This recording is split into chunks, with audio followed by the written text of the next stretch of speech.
You're listening to 5 Things with Lisa Birnbach. Hi, it's Lisa Birnbach, and it's June, and I'm wearing white jeans like it was a job requirement all the time. Ketchup stains notwithstanding, white jeans make me happy.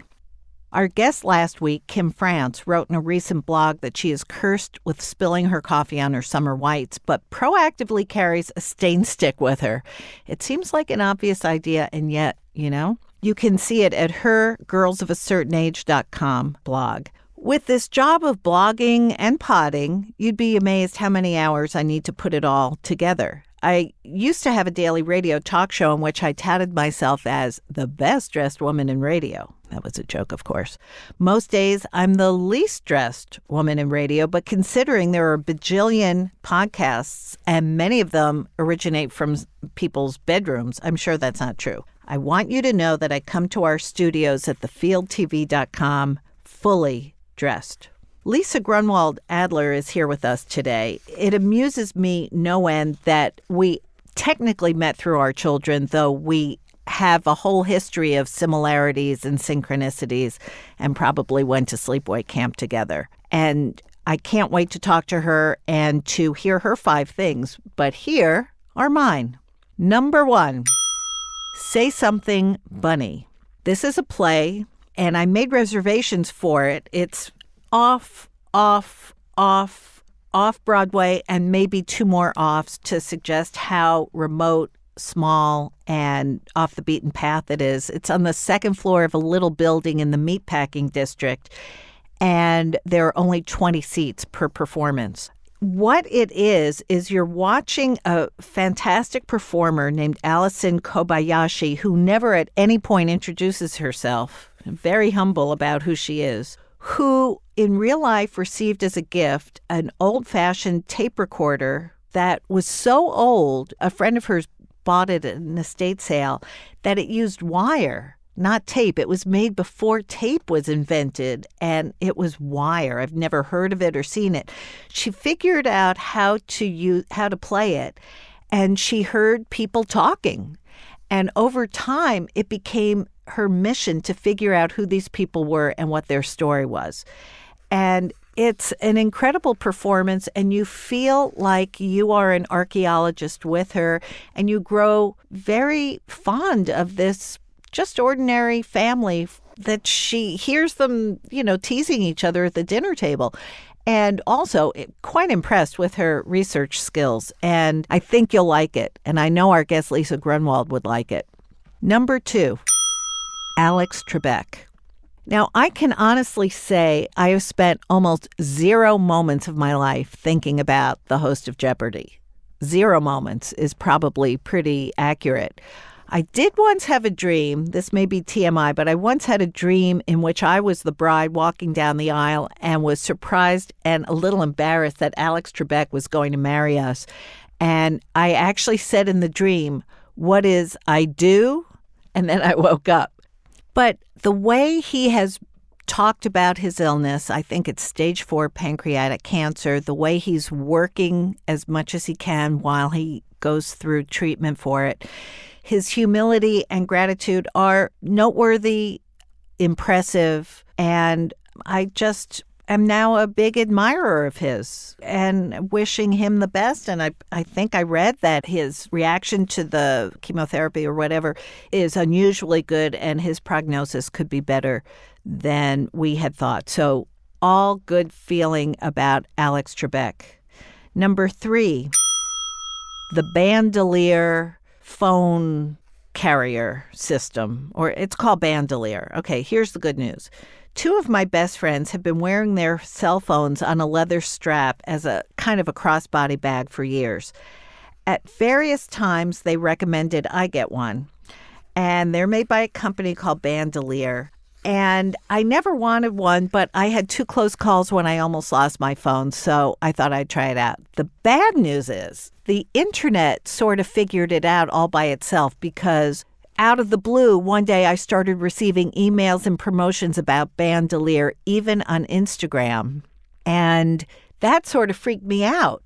Does the internet know what a loser I am? Are they actually in my brain? Zuckerberg, get the hell out of there. Anyway, I bought the Bandolier and I like it. I mean, I don't always want to carry that around my shoulder, but when you wear it, your hands are free. So you don't have to worry about it when you're taking the subway. In particular, it's good on the subway, so it's made my top 5. Number 4, people who respond to emails in a timely fashion. Now, this is becoming rare, and I have to say, when I hear back from someone quickly, particularly an editor that I have queried, or actually anyone, I really enjoy it. I even enjoy a quick rejection because it shows respect. When you submit an idea or an article and you don't hear back for a while, not only does it show that nobody cared to read it, but it also means that you can't submit it elsewhere and people are holding you up. And people are getting worse and worse. The more ways there are to connect, the worse people are at connecting. And we all know that's true. And when people don't respond at all, that's just unacceptable. So those of you who respond to emails quickly, may not be the same day, but as soon as you can, hats off to you. Number 5 for this week is graduation ceremonies.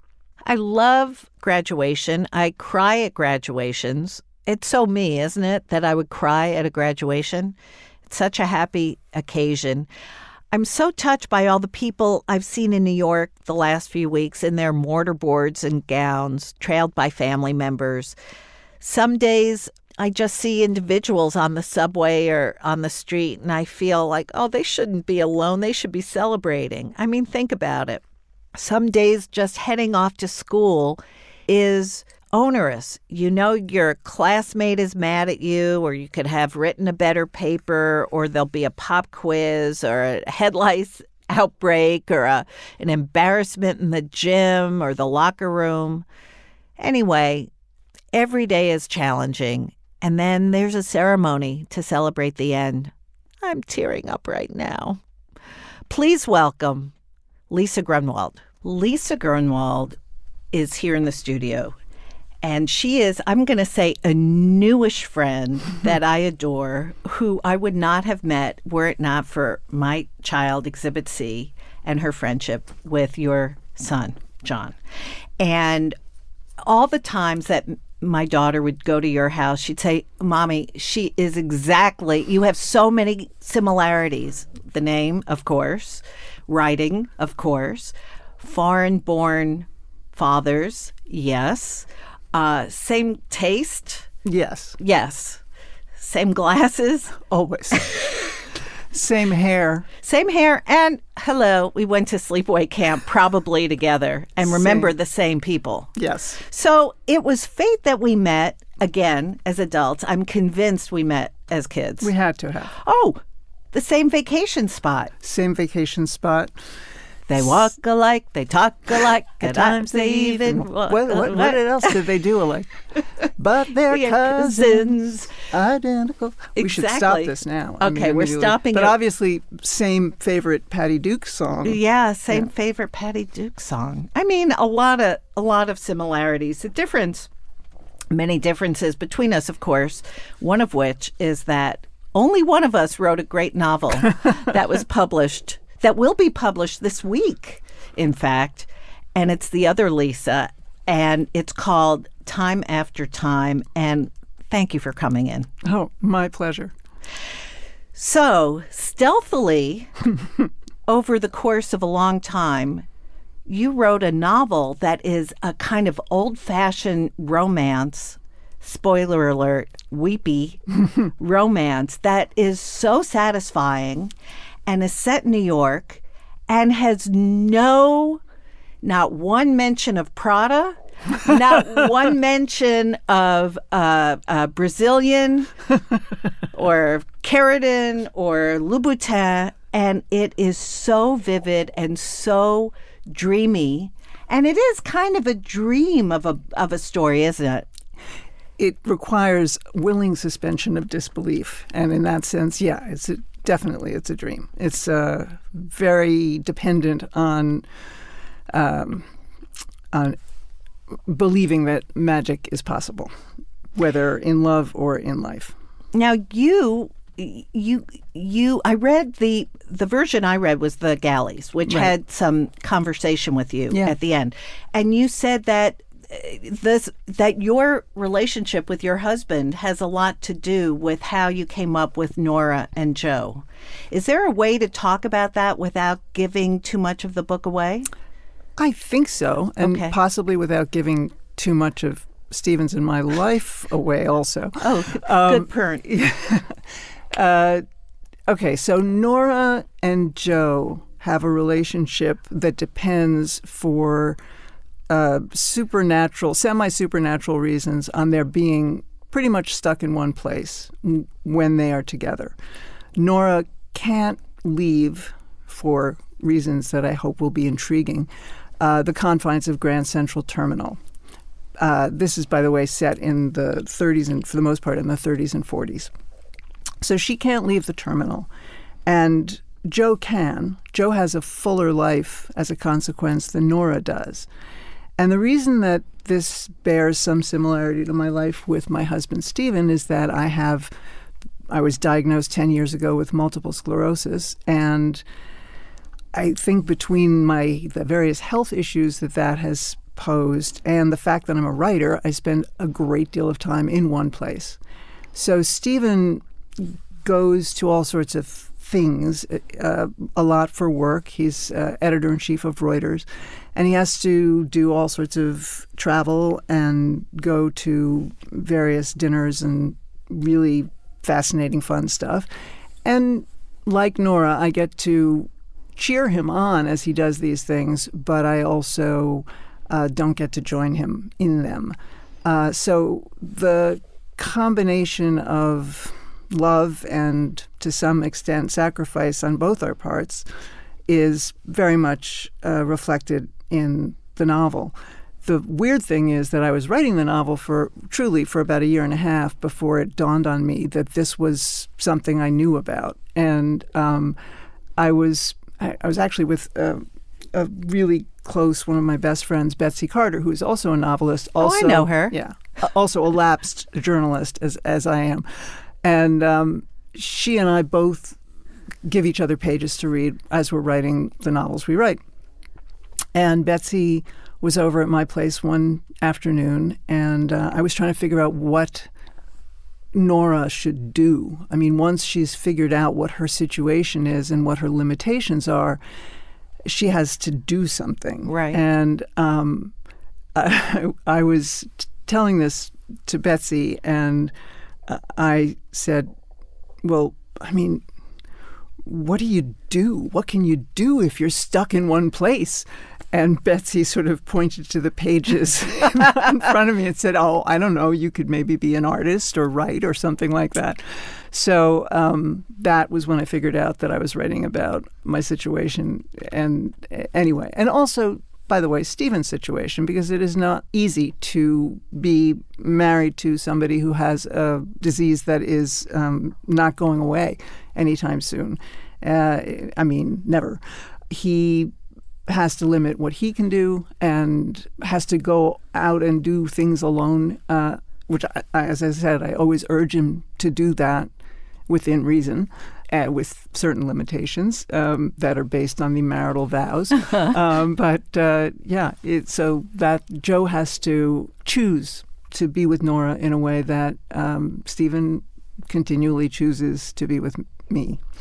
Well, the love that these two characters have for one another, they're from, unlike you and your husband, they're from different sides of the track. Nora comes from the most privileged Turtle Bay, Brownstone, private schools, debutante, a year in Europe, all that. And she's gorgeous and confident. And Joe is a working class guy who actually works on the train system at the station. And what they have is just true love.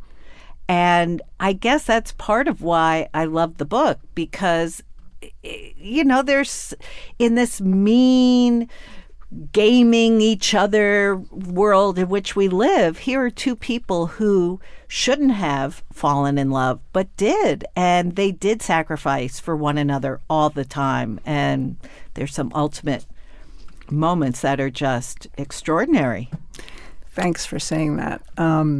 The notion of two people who shouldn't be together, shouldn't really fall in love, it's an implausible thing that they stay in love. I find that irresistible as an idea, and I guess in a way also part of my life, because Stephen and I met on a blind date and got engaged 3 months later. So that's pretty implausible. Yeah, and if our kids did that, we wouldn't be, well, who knows? I'm waiting. Yeah. I'm waiting. Yeah. I am. It's just a matter of time. That's it. We were born to be mothers-in-law, is all I'm saying. Well, all I'm saying is that they're all laughing in the control room. Yes, but they don't know how serious I am. Well, I have to tell you, being a mother-in-law is delicious for me right now. But, you know, I'm always wondering, does she like me? Yeah. Does she really like me? Or is she just, waiting for me to... Yeah, I know. Yeah. The mother-mother-in-law thing the daughter-mother-in-law thing is a complicated relationship. We know this. In fact, when I knew that I was going to have a son, I was briefly, before I met him, miserable, because I thought, show me a relationship between a man and his mother, or a man and his mother-in-law where you would really want to be the female partner in this. Hey, you and your son have that relationship. And by the way, the idea that your son wrote you notes in the voices of Joe and Nora urging you to finish the book is so touching. He was amazing. He's such a nice guy, but that's really over and above. He did. There were two. He sent me there was a moment where I was really struggling. Well, there were plenty of moments when I was struggling with the book, because you struggle with a book. That's what you sort do. of what you do. But at one particular lull, he sent me a postcard, an old postcard of Grand Central. I mean, 1940s style with the hand tinting and everything. And he wrote, we're at Grand Central and we're missing you. So would you please come visit? And it was signed Joe and Nora. Oh, my God. Which slayed me, of course. And then when I finished and actually handed the book in and had that moment of delight that you have when you finish something, he sent me flowers, and he sent me a card that said, "Thank you for finishing our story." Oh. Wow, that's amazing. Okay, I love my son, but that just, I don't... Yeah, I know. Oh, wow. I know. You Wow. just put that one under... Oh, okay. Well, that's incredible, and kudos to you for raising such a fine young man. I had the material to work with, as they say. Now, let me ask you about Grand Central. Oh, yeah. To me, it's a magical place. And there are always corners that one discovers when one either has too much time in the station or has to go to the bathroom and find one in a restaurant, or not in the pee on the ground. And it's just an extraordinary piece of architecture that for a brief moment we got to see sort of nakedly when the building in front of it on Madison, from Vanderbilt to Madison, was raised. Right. First of all, how long did it take to build?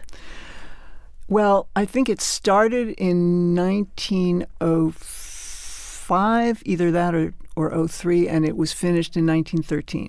So it was many years, and it was built over the previous terminal, where there was a train shed and the trains were above ground. Mm-hmm. And so they had to keep the trains running while they were building it. And it's an incredibly complicated piece of engineering and was apparently a real breakthrough at the time in that it was built to run on electricity, and so trains could be underground, and so there wouldn't be steam and smoke and ashes and coal and all of the things that had caused so much trouble and congested New York in the early days.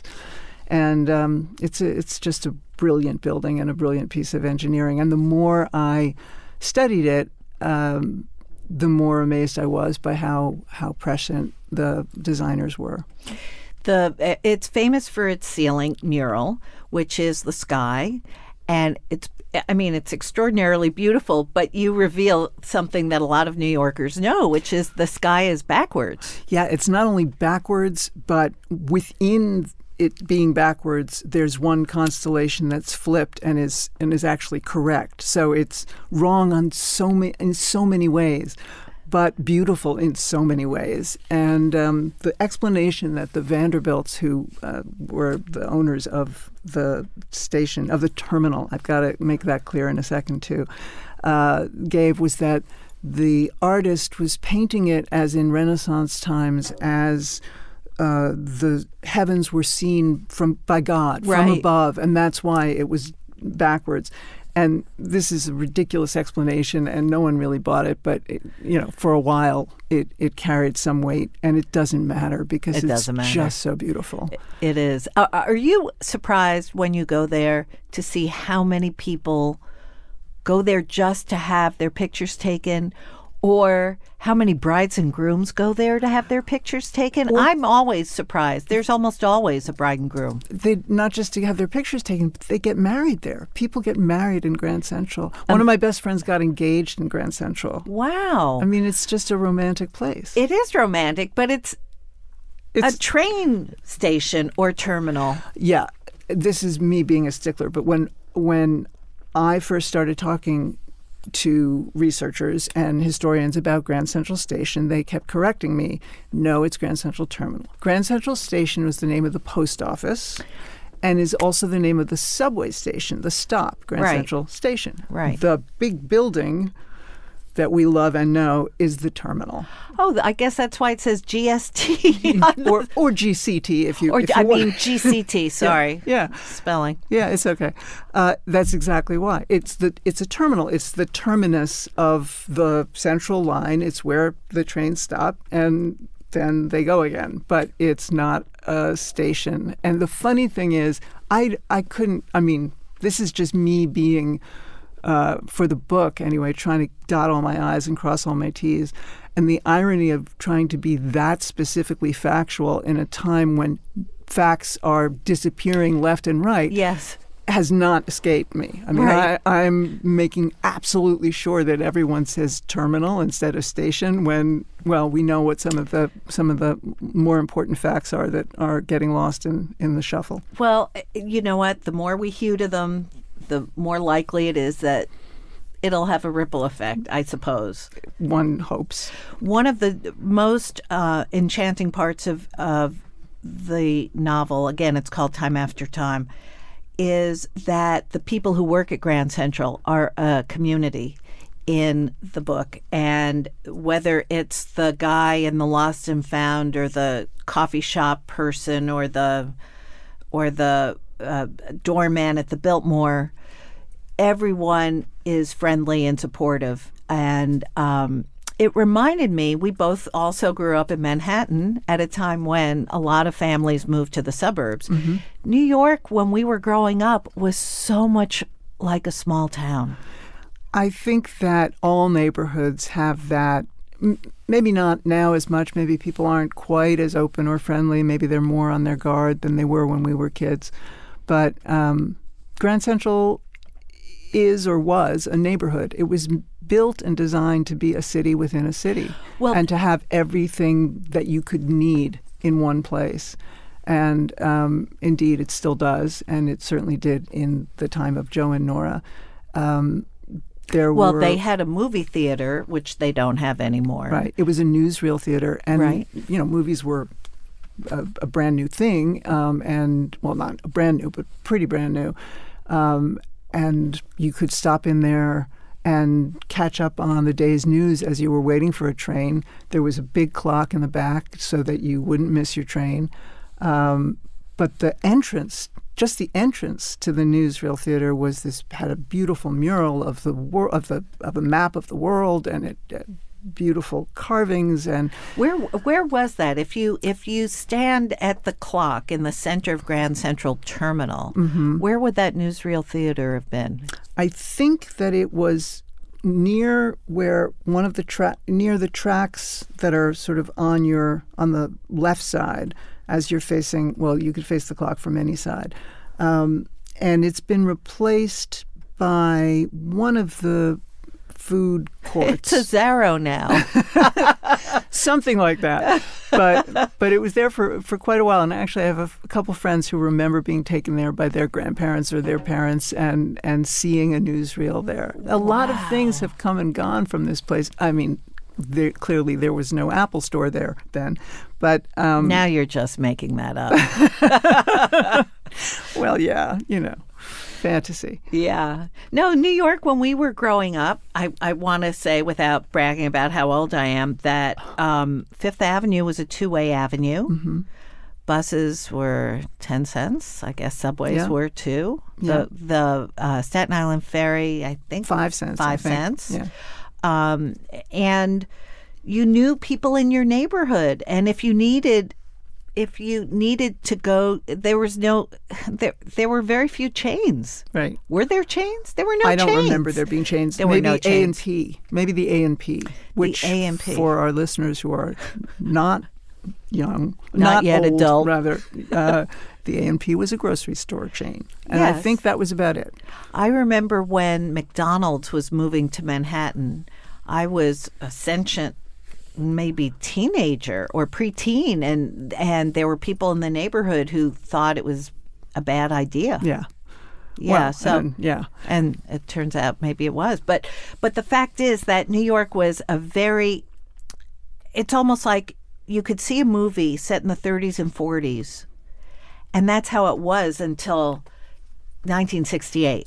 And then everything became either different. That or when it was 1968 and you were 10, you woke up and realized, oh, this isn't all safe and sound. Right. And you really do have to look both ways when you cross the street. And my brother did get mugged. Yeah. Unfortunately, and things changed. Yeah. And now here we are with Hudson Yards and the new landmarks. Have you been to Hudson Yards, by the way? No, I haven't. It's a big shopping mall. Yeah. Most of New York is a big shopping mall. Yeah, I guess that's what it is. Not for New Yorkers either. No, it's for tourists. Yeah. I guess I have to be honest. The love I have for New York as it was has a lot to do with why I love the book. And again, it's called Time After Time. It's coming out next week, and it's published by Random House. Mm-hmm. And is there an audiobook? There is an audiobook. Oh, wow. Which is also coming out next week. Now, did you read it? I didn't. I like to think that I have a variety of talents, but narrating fiction is definitely not one of them. So I can read stuff I've written, but not in voices of people that I've invented. So right. Yeah, fortunately it was in better hands than mine. This would be a really great book to listen to also. Yeah. I did, my first time that I listened to a book, it was Asymmetry by Lisa Halliday, and I didn't realize that it was a 3-part novel written in different voices. And I got so confused that I had to, as I was walking and listening, I had to walk to Barnes & Noble every day and page through the book and try to find out where I was and what the hell was happening. We're so analog. That's the thing. Yes, we're analog. I want to say also that while you're at home, not following your husband on interesting business trips, you're also making fine art and folk art and crafts. And I mean, you really are quite an exceptional doer and maker. Thanks. And creator. Thanks. I think that particularly for someone who has a chronic illness, you have to find ways to amuse yourself. I mean, you just do. And writers, as we know, live a somewhat solitary life anyway, at least when they're writing or trying to write. But yeah, add a chronic illness to it, and you start looking around saying, I've got to do something today, and there are only so many closets you can clean. So yeah, I've been doing artwork, and I've actually been writing some lyrics for some songs, and that's fun. And I do what I can do. It ends up being a little mom and pop shop we have at home, or at least a mom shop. But you have to stay busy. Yeah, you do. You do. Okay, so Lisa, you have 5 things. I do have 5 things. Excellent. Let it rip. Okay, I really had to narrow these down because I was in a very up mood as I wrote this list. But the first one is coffee. Yes. Coffee is an essential part of my life, and I believe it should be an essential part of everybody's life. I've actually been pushing coffee on my children since they were very young. The thing about coffee is that, well, we know what it does for us and how essential it is and how delicious it tastes and all of that. But coffee in my life has a very special place.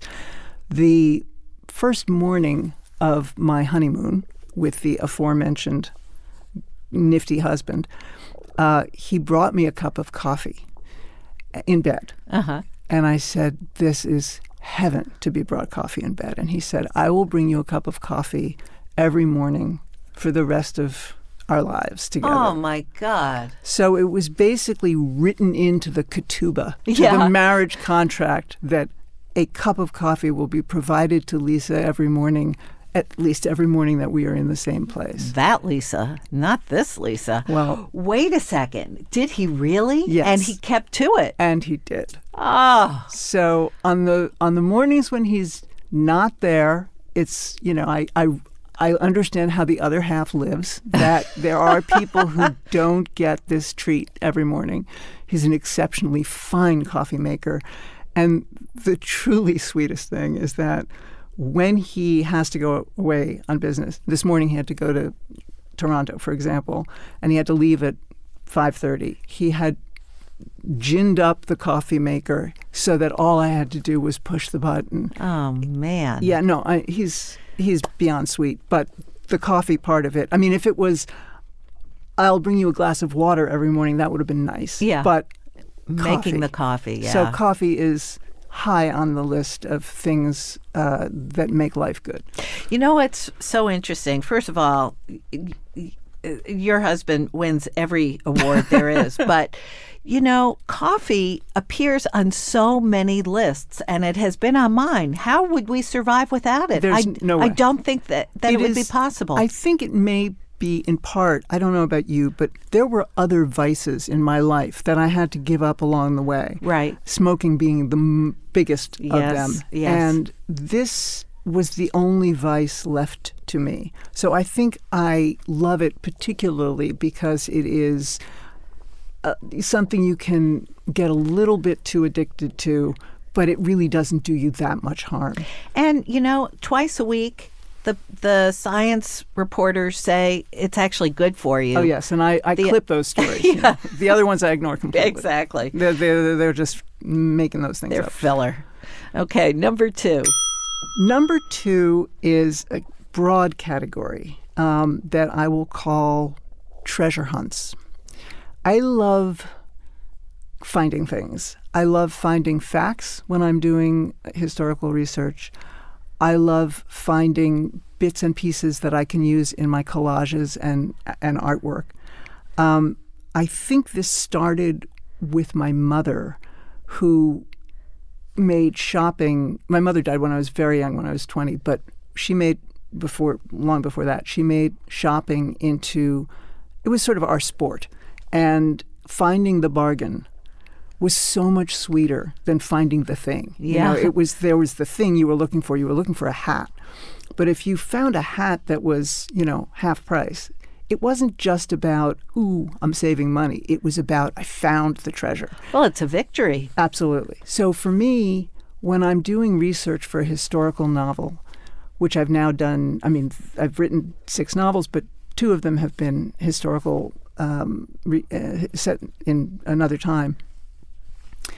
Delving into the past, going down those rabbit holes, looking at every little thing I can find about old Grand Central, old photographs, old newspaper articles, old newsletters that were put out by the New York Central system.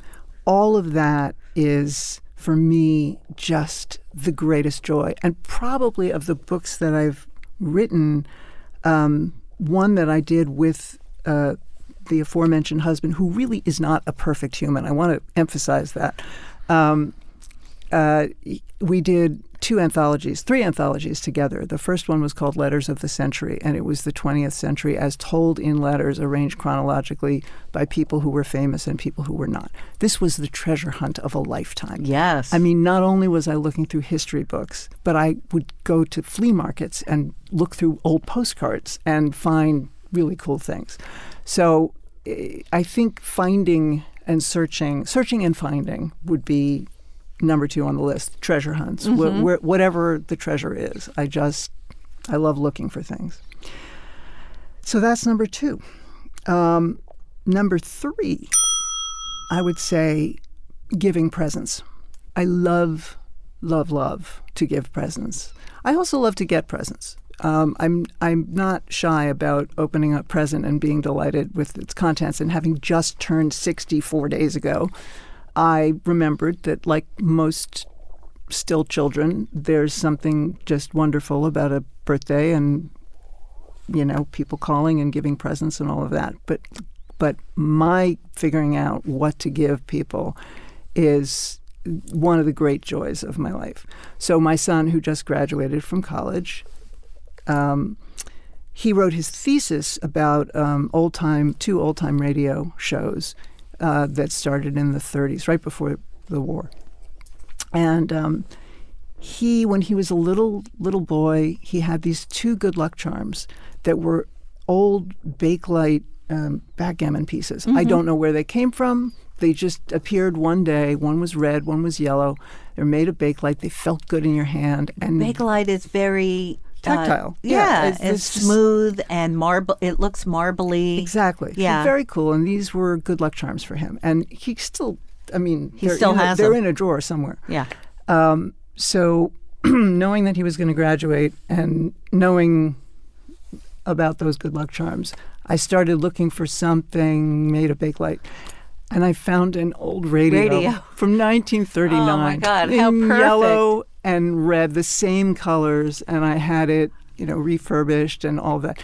That is the kind of joy that nothing else compares to like. And that also is a kind of treasure hunt. Eureka. Yeah, exactly. Yeah. But and by the way, I agree with you. I mean, to find that perfect thing is it's a I once said great feeling to a friend of mine who was writing a book about shopping, actually, and there was a bit about gift giving. I said that my ideal would be that I could put gifts for people I knew, lay them out unwrapped on a table, and everyone would know whose was whose. Yeah. So that is a great joy. Yes. It's when I give somebody a scented candle, it's a well-meaning defeat. Absolutely. Absolutely. It's a sign of just, yeah. I gave up, I didn't have the time, I couldn't find it. The candles in the closet, in the gift closet that used to be filled with kids' puzzles and the presents that you brought to birthday parties are now filled with potential failed attempts at gift giving. Yeah. Mostly in my case, scented candles. Yeah. We have to remember never to give each other candles. Never. Never. Okay. That's done. Can't happen. Note to self. Note to self, no candles for Lisa. So, which, by the way, is not a bad title for a children's book. Yeah. No candles for Lisa. Yeah. Okay, 4 is finite accomplishments. That also goes to the eureka moment. Yes. But when I get lost in distraction or worry too much about the plot of the novel I'm writing or anything else about something I'm writing, the thing I always come back to is that the absolutely authentic joy that I get in life is from writing one good sentence. I am okay with paragraphs, and I'm okay with chapters, and I'm even okay with books. But the joy of just one good sentence where you just know it feels right to have done it. But this is true with all tasks, small tasks. If you have ridiculously disproportionate ambition, as I do, then you have to be able to be happy with the small things you accomplish. And it can be cleaning a closet can give me the greatest joy. Getting the bills paid, doing the crossword puzzle, finishing the crossword puzzle, checking things off a list. I love lists so that you can check things off them. Yeah. And so just being able to enjoy little accomplishments, I think allows you to enjoy big accomplishments as well. It sets you up for being able to say, okay, this is done, and it doesn't need to be taken apart, put back together again. It's done. Well, also, when you're a writer working alone day after day, you sort of one day rolls over to the next, and you feel like, oh, I didn't finish this chapter, I have to finish it. Right. And it never really ends. So right. So it's so great, that feeling of pressing send. It's going away. There's nothing like it. Actually, somebody asked me to do something, put some quotes together from the book yesterday, and assign the actual page number. So I opened the book for the first time to look at the words rather than just to, be happy about the typography. Uh-huh. And I found a typo. And now all books have typos somewhere, but it was one of those moments of, I guess it's not really ever done, because then if there's ever another edition, we've got to fix that typo. It. Yeah. But, I've talked to lots of different writers about how they do their stuff. And for some people, it's chapter by chapter or scene by scene. For me, I have a page quota. So if it takes me 5 minutes to write 5 pages, I'm done for the day. If it takes me till the end of the day to write 5 pages, I'm done for the day then. But at least I get to say, okay, did my work for today. Cross it off. Cross it off. Yeah, that's a good feeling. So, okay, finally, the fifth one is the sort of the upside of the internet. And by that I mean, as a writer, being able to hear from real readers. The downside of all of this social media, we know. But for me as a writer, the upside is I've never been able to get a sense of what people feel when they're reading my books. And, you get the reviews from the big newspapers or magazines, the fewer and fewer as days go by. Yes. But to read from somebody in Dubuque that she wants to come to Grand Central Terminal to see the places that Joe and Nora have gone is just beyond moving. And even the bad comments, this didn't get to me, or this, so far in the pre-publication wind-up, readers have been incredibly generous and nice. They're always nice, except for the ones who give you 1 star and don't tell you why. And yeah. I think there's a special place for them. Yeah. But being able to connect with people who are actually reading the books and telling each other about them, that's definitely a happy thing, and it creates a community that you never have access to, and I never used to have access to as a writer. Sitting there, creating things in a study. So yeah, between Instagram and Goodreads and NetGalley, I get to hear from real readers, and that is a joy. I've never even heard of NetGalley. Okay, I'm going over there. I must tell you that when I had published the Preppy Handbook, and it was the only time where, it was a big success. It was a big deal. And there were a lot of people bought it. It was also at the cash register, and it was cheap. There was a poster that I remember being... That wasn't my poster. It wasn't? No, someone... Ripped you off? Oh, okay. I'm sorry. I didn't mean to open a wound. Yeah, well, it's not a wound anymore. It's healed over. It's only been like 30 years, or 40 years. I'm finally over it. But, there was never, other than seeing someone reading your book, which was a thrill. I will never forget how great that was. That's not a thrill that people have very much anymore because people are reading on their devices. Although on the subway, I see a lot of people reading books. But, I used to, because I was a spoiled brat, I used to think, if only I'd written a song, then I would know that it affected people. And I used to be so envious of singers who could put their microphone and point it to the audience, and the audience knew every word. But the internet is that for writers. Exactly. It's an audience that you actually get to hear from, if not see. Right. And that is priceless. Yes. Well, you are a priceless guest, and I am so glad you came in. And I urge everyone to read or listen to Time After Time. By the way, it's an obvious question, but there is a song, Time After Time, Cyndi Lauper. There is another book, I think, with this title. How did you settle on this given those? I started with, the book was originally going to be called Manhattan Henge, then it was going to be called Grand Central, and then I was researching what the popular hits were for a particular moment in the book where Joe, my main male character, is listening to the radio. And I discovered that there was a Frank Sinatra, Time After Time, beautiful song, having nothing to do with Cyndi Lauper's, but the words of which were perfect. Time after time, I tell myself that I'm so lucky to be loving you. And that had to be the title. So on the page of the epigram, there's the lyrics of that song. And then because we are in a sort of a time travel situation, there's also the lyrics of the Cyndi Lauper song. See how excellent that is? And by the way, folks, there is the promise of a movie, right? Yes. Movie, or is it a TV thing? Movie. No,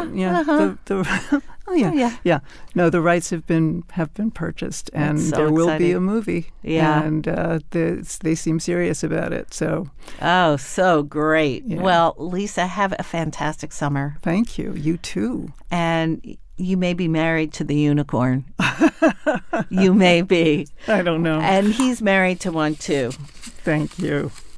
You've been listening to 5 Things That Make Life Better with me, Lisa Birnbach. My guest this week was Lisa Grunwald, author of the new novel Time After Time, published by Random House. To find out more about her, please visit her website at lisagrunwald.com. You can subscribe to this podcast on Apple Podcasts, Spotify, Stitcher, Google Play Music, and YouTube, or wherever you get your podcasts.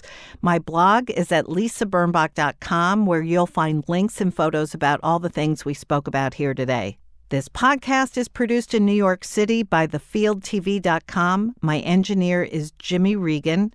My team is Spressa Arucci, Michael Port, and Sam Haft. Until next week, stay cool and act natural. Bye-bye. That was 5 Things with Lisa Birnbach. New episodes every Friday, if she remembers.